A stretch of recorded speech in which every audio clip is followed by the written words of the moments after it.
কোনো একদিন যখন দেবদেবীরা মানুষের প্রেমে পড়ত, সেরকম একদিন তিনজনের মধ্যে কে সবচেয়ে বেশি সুন্দরী তা নিয়ে তর্ক বিতর্ক চলছিল।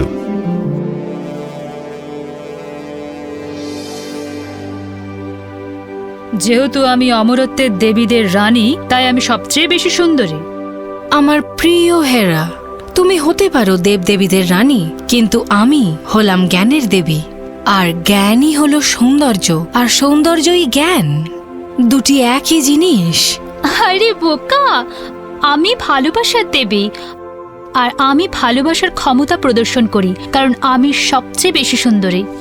অনেক হয়েছে তোমাদের এই ঝগড়ার একটা সমাধান আমার কাছে আছে। কে সবচেয়ে বেশি সুন্দর এটা জানার জন্য জিউস একটা প্রতিযোগিতার আয়োজন করলেন।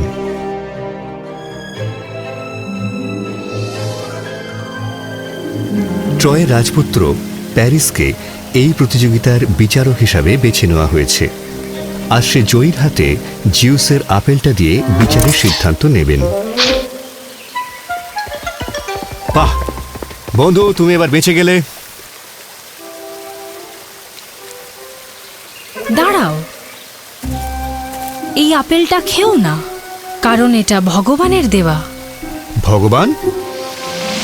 জুস নির্ভুল হওয়ার জন্য। জিউস আমাকে আপেল পাঠাবেন কেন? এটা একটা উপহার, যেটা তুমি আমাদের মধ্যে সবচেয়ে সুন্দরী বলে তোমার মনে হয়, তুমি তাকে পুরস্কার হিসাবে দেবে। এটা একটা দারুণ সম্মানের ব্যাপার প্যারিস। এখন আমি তোমাকে কিছু কিছু ক্ষেত্রে বাঁচাতে পারি। ওই আপেলটা আমাকে দাও, আর তার পরিবর্তে আমি তোমাকে কিছু মহান শক্তি প্রদান করব। একজন রাজপুত্র হিসেবে তোমার কাছে ক্ষমতা আছে। তুমি আমায় এই আপেলটা দিলে পরিবর্তে আমি তোমায় অনেক জ্ঞানের অধিকারী করব। জেন্টল প্যারিস, তুমি নিজের বয়সের তুলনায় অনেক বেশি জ্ঞানী। আমাকে আপেলটা দিয়ে এটার ব্যাখ্যা দাও, আর আমি তোমাকে এই পৃথিবীর সবচেয়ে সুন্দরী নারীর ভালোবাসা দেব। হ্যাঁ, তুমি জানো আমি কার কথা বলছি? স্পার্টার হেলেন। কিন্তু রাজা মেনেলসের সাথে ওর বিয়ে হয়ে গেছে। নিছকে ঝামেলার ব্যাপার, নিশ্চিতভাবে বলতে পারি। আর ও জুসের মেয়ে, আমাদের মতোই অমর। জুস কখনোই খুশি হবে না। আমি জুসকে সামলে নেব। ও খুব সুন্দরী, তাই না? ও পুরোপুরি তোমার হতে পারে এই একটি মাত্র আপেলের বিনিময়। এটা খুব একটা ভালো বুদ্ধি বলে আমার মনে হয় না। যদি আমার উপর করা ভবিষ্যৎবাণী সত্যি হয়, তাহলে আমি খুবই চিন্তিত। ভবিষ্যৎবাণী? বাহ, এটা শুধুমাত্র তোমার মায়ের স্বপ্ন ছাড়া আর কিছুই না। ট্রয় তোমার বা অন্য কারোর হাতেই ধ্বংস হবার নয়। এই স্বপ্নের জন্যই আমি বাবা মায়ের থেকে অবহেলিত হয়েছি, আর আমার জীবনটা একেবারে নষ্ট হয়ে গেছে। তুমি এতটা নিশ্চিত কিভাবে? যেহেতু তুমি রাজপুত্র হিসেবে পুনর্জন্ম গ্রহণ করেছ এবং ট্রয়ের সর্বশ্রেষ্ঠ হিসেবে বিবেচিত হয়েছ, এখন আমি তোমাকে হেলেনের হৃদয়ে রাজত্ব করার সুযোগ দিচ্ছি। তোমার কি মনে হয়? এখন দেখো এটা কিভাবে সম্ভব হবে।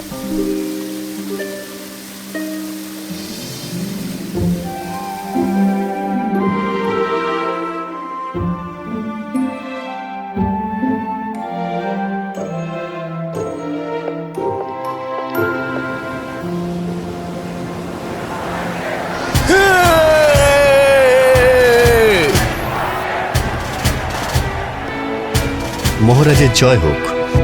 তোমার কাছ থেকে কোনো রকম ফর্মালিটির দরকার নেই প্যারিস। আমি তোমার জন্য স্পার্টার তরফ থেকে কি সেবা করতে পারি? কূটনৈতিক আনুষ্ঠানিকতা, রাজা মেলানাস, আর অবশ্যই আপনার সাথে ভালো মুহূর্ত কাটানো। শুনে খুশি হলাম, বহুদিন পর দেখা হলো। এসো, বলো তোমার বাবা কেমন আছেন? আমার স্ত্রী হেলেন, আমি তোমাকে একজনের সঙ্গে আলাপ করাতে চাই। সুপ্রভাত রানী হেলেন। আমি এখন আমার নিজের পরিচয় দিচ্ছি। আমার নাম হলো দাঁড়ান, যিনি দেখা করতে এসেছেন তার নাম আমি অনুমান করে বলবো। দারুণ।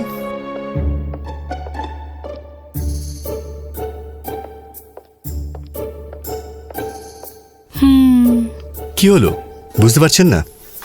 না, ঠিক আছে, একটা জিনিস ভাবছিলাম। কি ভাবছিলেন? ততটাই সততা রেখে কথা বলবো যতটা আপনি চান। ওর নামের ব্যাপারে? এ সব কিছুরই ব্যাপারে রাজামশাই। আমি সেই বহুদূরের ট্রয়ের প্রিন্সের ব্যাপারে শুনেছিলাম যে কিনা রূপবান ও ব্যক্তিত্বপূর্ণ। আপনি তো প্যারিস ট্রয়ের রাজপুত্র ও চ্যাম্পিয়ন, ঠিক বললাম? তুমি একদম ঠিক বলেছ হেলেন। ইনি হলেন ট্রয়ের প্রিন্স প্যারিস। নিঃসন্দেহে শুনে খুব খুশি হলাম। মনে হচ্ছে যা শুনেছিলাম সবই সত্যি। দারুণ! তাহলে আমরা প্রিন্স প্যারিসকে স্বাগত জানাতে আজকে সন্ধ্যা একটা অনুষ্ঠানের আয়োজন করি। এটা ট্রয়ের প্রতি আমাদের সম্মান প্রদর্শন।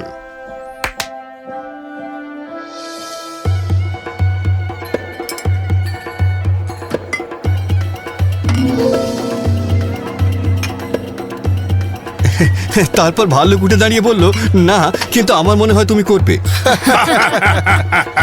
আমাকে তোমার সাথে কখনো ভাল্লুক শিকারে যেতে বলো না।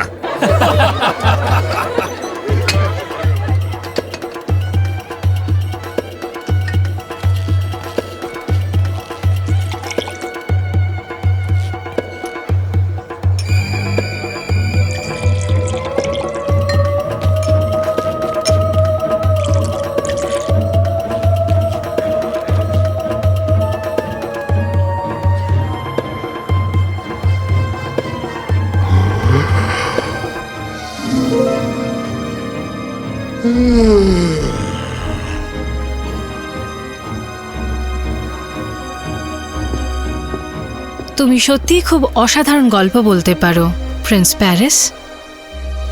আপনাকে ধন্যবাদ মহারানী। স্পার্টার নামে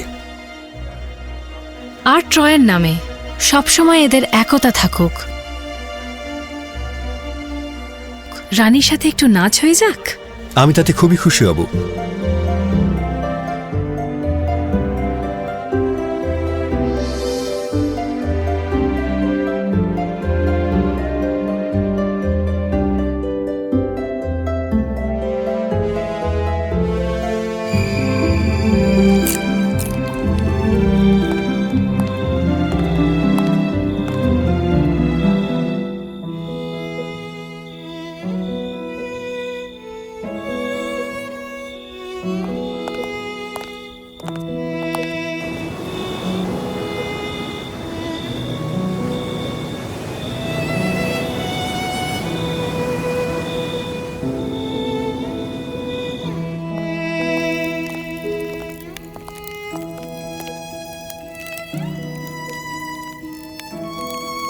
এটা আবার কি? আমি জানি না। মনে হয় আমার জানা উচিত। মনে হয় এটা খুব ভালো বুদ্ধি। যদি না, যদি কি? কিছু না, বাদ দিন। এখানে এটা কি জিনিস? না হলে কি? তা নাহলে তুমি এখানে থাকতে রাজি হতে না, এটাই। আর আমি এখানে কেন থাকবো না প্যারিস? আমার সাথে ট্রয় চলো হেলেন। আর এরকমটা আমি কেন করব? কারণ আমি সব থেকে বেশি তোমাকেই ভালোবাসি হেলেন। তুমি আমায় তো চেনোই না। তোমার অনুপস্থিতি আমার ভালোবাসা বাড়িয়েছে, আর ভালোবাসার সঙ্গে খুঁজে নিয়েছে। আমার নৌকা আমাদের অপেক্ষায়, চলো। আমি তোমাকে ভোরের মতো শুদ্ধ আর বৃষ্টির মতো শান্ত প্রেম দেখাবো। আমাদের সমুদ্রে নিয়ে চলো, তাড়াতাড়ি।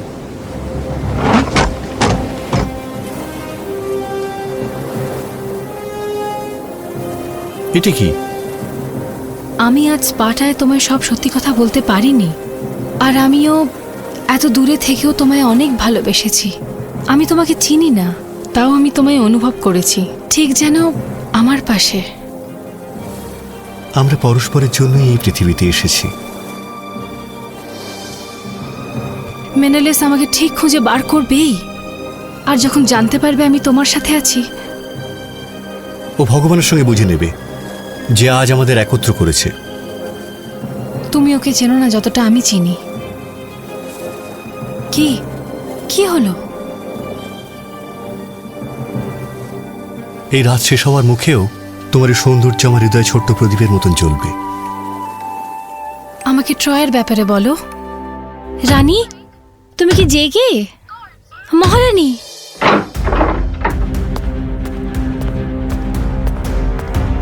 রক্ষী,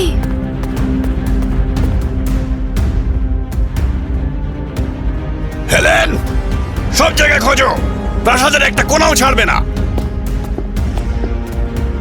মহামান্য, এই দুই চাকরানি বলছে এরা জানে কোথায় গেলে রানীমাকে খুঁজে পাওয়া যাবে।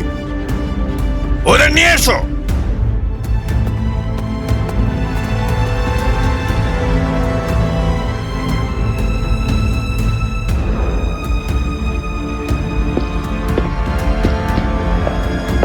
কাজে লেগে পড়ো।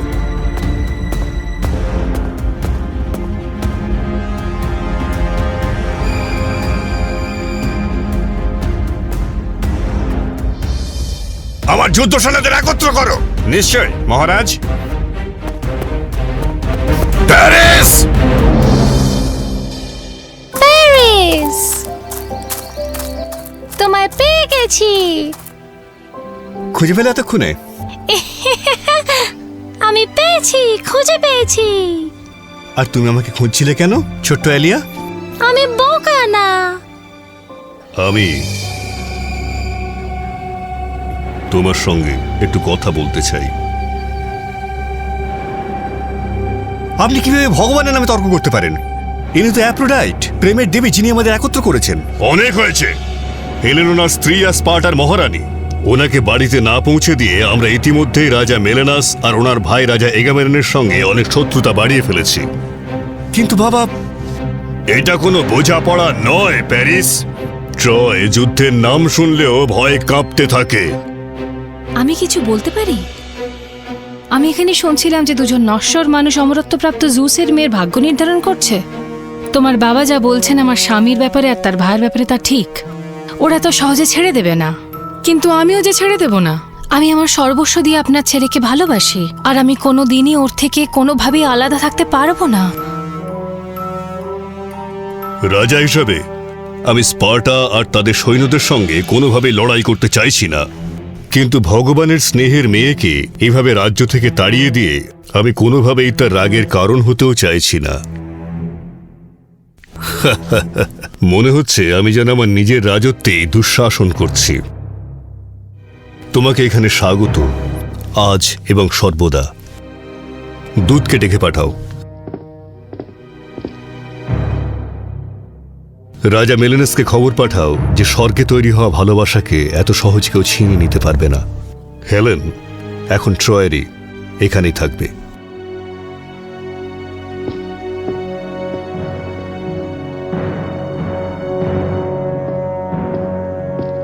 আমি তোমার সিদ্ধান্তের উপর ভরসা রাখি অ্যাফ্রোডাইট, তাই তোমার জন্য আরো একটা যুদ্ধ হোক এটা আমি কখনোই মেনে নেব না। জোস, এবার তো তুমি বোঝো, তোমার মেয়ে সত্যিকারের ভালোবাসাকে খুঁজে পেয়েছে। এটা তো আনন্দ করার মতো একটা দিন। যুদ্ধের কথা বলতে ভালো লাগছে না। এটা এমন একটা ভালোবাসা যেটার ফল খুবই খারাপ হতে চলেছে। চলো এই বীজকে ভালোভাবে পুঁতি, যাতে আমরা এর থেকে খুব ভালো ফল পেতে পারি।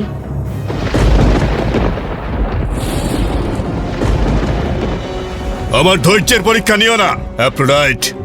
যদি হেলেনের গায়ে একটাও আঁচড় লাগে তাহলে কিন্তু তুমি এই বীজ বপনের জন্য একমাত্র দায়ী হবে।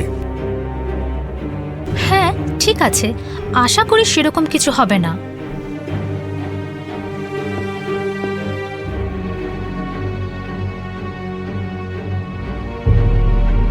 তুমি ট্রয় ফিরে যেতে পারো। আপনার কি রাজার জন্য কোনো বার্তা আছে মহামান্য?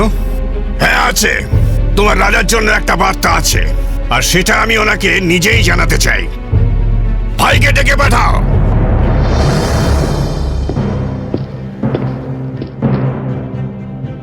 স্পার্টার সকল মানুষ, আজকে আমরা আমাদের থেকেই ছিনিয়ে নিয়ে যাওয়া জিনিসকে ফেরত আনতে যাচ্ছি। যখন আমরা লক্ষ্যে পৌঁছবো ওদের আক্রমণ করব, আর কোনো দিক থেকে কোনো ক্ষমা দেখাবো না, ক্ষমা চাইবও না। সবাই আমার নির্দেশের জন্য অপেক্ষা করবে। এবার যাও, নিজেদের জন্য লড়াই করো, পরস্পরের জন্য যুদ্ধে যাও, রাজার জন্য যুদ্ধ করো, আর লড়াই করো স্পার্টার জন্য।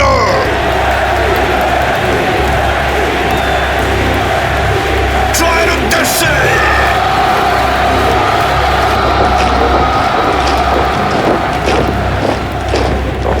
পৃথিবীতে আর কোনো সৈন্যদল এত সংখ্যায় সৈন্য মোতায়েন করতে পারে না। কোনো সৈন্য না, একজন মেয়ে। হ্যাঁ, আর তার সাথে একজন সুন্দরী মেয়েকে। এমন একটা মুখ যেটা হাজারটা জাহাজ দাঁড় করে দিতে পারে।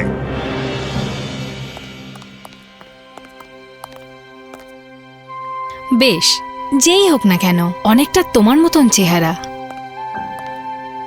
তোমার তাই মনে হয়? না, ঠিক সেরকমটা না, ছাড়ো ওসব। ঠিকই বুঝেছি।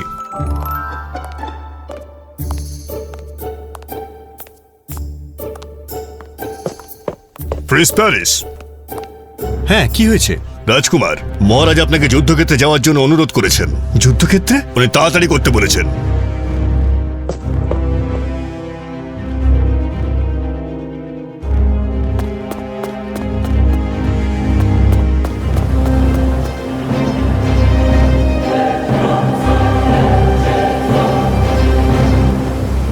যুদ্ধজাহাজ? স্পার্টা আর মিসিনাইয়ান যুদ্ধজাহাজ। ওরা নিশ্চয়ই হাজারে হাজারে এসেছে। ওরা চাইছে আমরা হেলেনকে ছেড়ে দিই, নয়তো ওরা ওদের সব সৈন্য দিয়ে যুদ্ধ শুরু করে দেবে। ওরা একজন মহিলার জন্য আমাদের সঙ্গে যুদ্ধ করবে? একজন মহিলা, বলেছিলাম ওরা কখনোই ছাড়বে না। তোমার এখানে আসা উচিত হয়নি। আমি তোমার সাথে একমত নই। এই সময় আমার এখানেই থাকা উচিত। তাড়াতাড়ি করো, মেলেনাস আর তার সৈন্য ঘণ্টাখানেকের মধ্যেই চলে আসবে। আমি চাইনি তোমার সঙ্গে বা আমাদের সঙ্গে এরকম কিছু হোক। আমিও যে এটা চাইনি, কিন্তু হয়তো এটাই ভালোবাসার মূল্য। আমি তোমার সঙ্গে থাকার জন্য আরো 10 বার এভাবে মূল্য দিতে রাজি আছি। প্যারিস, আমি সেই নক্ষত্রদেরই সরিয়ে দেব যাদের জন্য আজকে আমরা এই পরিস্থিতিতে। আমাকে একটা কথা দাও, তুমি যা বলবে। যে তুমি আমার থেকেও ভালো। না, এরকমটা বলো না। একদিন তুমি জিজ্ঞেস করেছিলে আমি কতটা সৎ হতে পারি। আজকে আমি তোমার কাছে এটাই চাইছি। আমি এই যুদ্ধে বেঁচে ফিরবো না, ট্রয়ও না। আমার মা বহুদিন আগে এই স্বপ্ন দেখেছিল, কিন্তু তোমরা এই যুদ্ধ আর মৃত্যুর থেকে অনেক দূরে একটা সুন্দর জীবন অপেক্ষা করছে। আমাকে কথা দাও, তুমি এমন কাউকে খুঁজে নেবে যে তোমাকে হাসতে শেখাবে। আমি পারবো না। তুমি পারবে, আর এটাই তুমি করবে।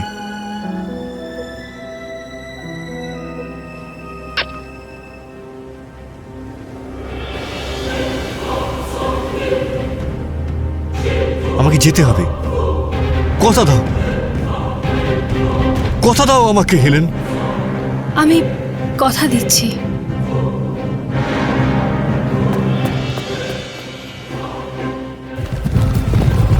এটা এমন একটা যুদ্ধ যেটা সেই দিন শুরু হয়েছিল, কিন্তু এটা আরো বড় এক যুদ্ধের সূচনা করে গিয়েছিল, যার নাম হলো ট্রোজান ওয়ার। অবশেষে ট্রয়রা তাদের বড় আর মজবুত প্রাচীরের উচ্চতার জন্য স্পার্টানদের থেকে সুবিধাজনক অবস্থায় রইল। স্পার্টানরা তাদের প্রচুর শক্তিমান সৈন্যদের হারালো। এর ফলে মেনিলাউজারের সৈন্যরা পেছিয়ে আসার ভান করল। এটি ছিল একটি ধূর্ত কৌশলময় পদক্ষেপ। পরবর্তী ঘটনা সম্পর্কে ট্রয়দের কোনো ধারণা ছিল না। স্পার্টান সৈন্যরা 3 দিনের মধ্যে একটি কাঠের ঘোড়া তৈরি করল এবং সেটিকে ট্রয়ের যুদ্ধের দেবী অ্যাথেনার মন্দিরে উৎসর্গ করল এক বন্ধুত্বপূর্ণ সমাধানের জন্য, এবং এভাবেই তারা ফিরে যাওয়ার ভান করল। ট্রোজানরা তাদের জয়লাভে আনন্দিত হল এবং কাঠের ঘোড়াটিকে তাদের জয়ের প্রতীক হিসাবে ভেতরে নিয়ে গেল এবং দেবী অ্যাথেনার উপহার হিসাবে মন্দিরের বাইরে রাখল। কিন্তু রাত্রিবেলা অ্যাকিলিস আর তার লোকেরা চুপিসারে কাঠের ঘোড়া থেকে বেরিয়ে এলো আর ট্রয়ের প্রধান ফটকটিকে খুলে দিল।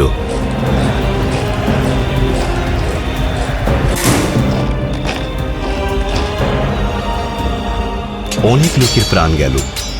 এমন রক্তপাত আগে কখনো দেখা যায়নি।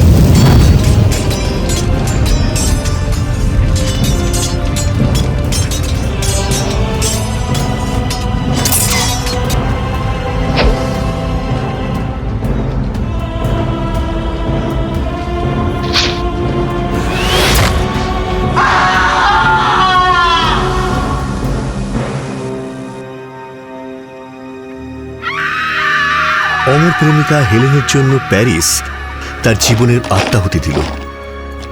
একজন অমর মহিলার জন্য অনেক মানুষের প্রাণহানি হলো। হেলেনকে বন্দী করে মেনিলাউজে নিয়ে যাওয়া হলো। পিছনে পড়ে রইল বিধ্বংস এবং ছিন্ন ভিন্ন ট্রয়, যা আগামী কয়েক শতক জীবনের সন্ধান পাবে না। জিউসের অমর কন্যা আর নশ্বর প্যারিসের ভালোবাসা এই ধ্বংসের কারণ ছিল। এটা ছিল প্যারিসের প্রেমের উন্মাদনা, যার ফলে সব ধ্বংস হয়ে যায়। কিন্তু এটাই হলো আসল প্রেমের গল্প, এবং এই ধরনের প্রেমের গল্প এত দুঃখজনক হয় যার ফলে বিধ্বংস শহর, সাম্রাজ্য এবং হৃদয় বিদারক গল্প সব পিছনে পড়ে থাকে।